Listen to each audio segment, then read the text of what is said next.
فسبحان الذي لا يحصى امتنانه باللسان لا يحصى امتنانه باللسان ولا بالقلم ونشهد أن لا إله إلا الله وحده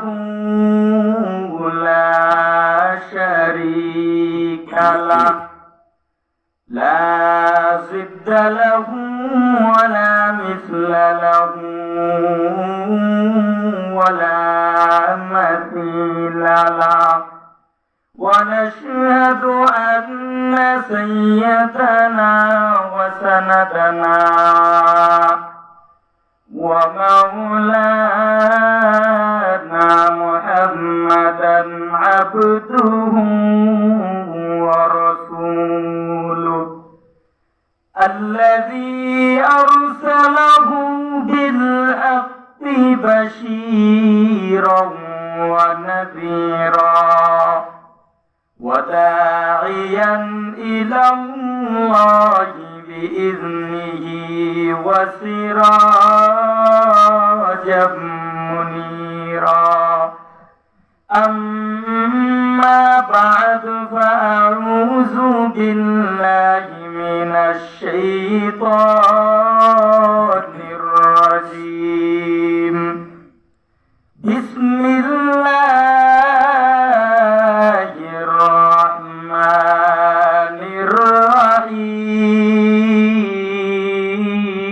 الرحيم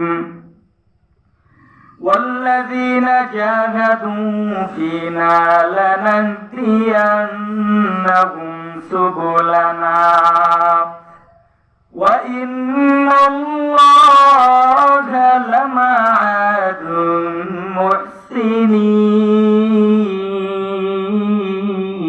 المحسنين.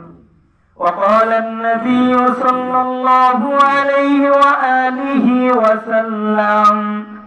أن تعبد الله كأنك تراه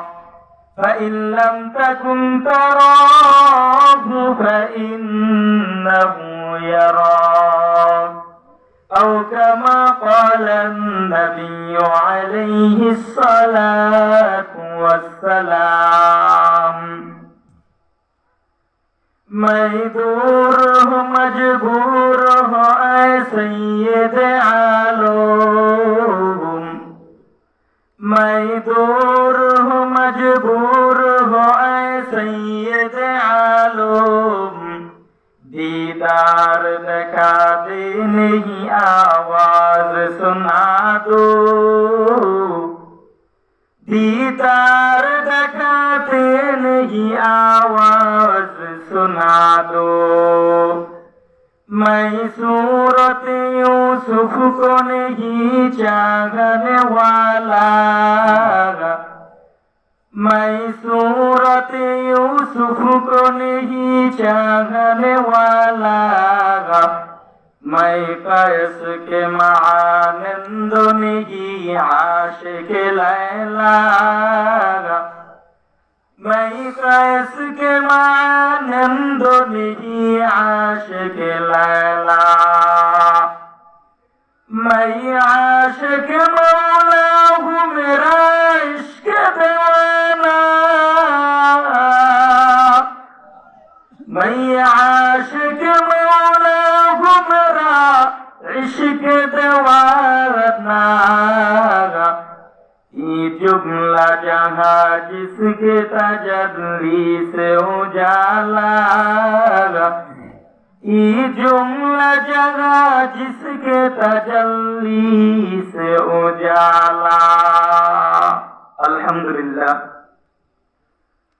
আল্লাহ জানি রওজাতুন নূর আদর্শ মহিলা মাদ্রাসা কর্তৃক আয়োজিত আজকের এই ওয়াজ ও দোয়ার মুবারক মাহফিলের চলমান অধিবেশনের সম্মানিত সভাপতি আমার শ্রদ্ধাভাজন ব্যক্তিত্ব হযরতুল আল্লাম হযরত মাওলানা শামসুদ্দিন সাহেব হাফিজাহুল্লাহ তাআলা বারাকাল্লাহু ফি হায়াতিহি। হযরত সম্পর্কে আমার জ্যাঠা লাগে, তো যেহেতু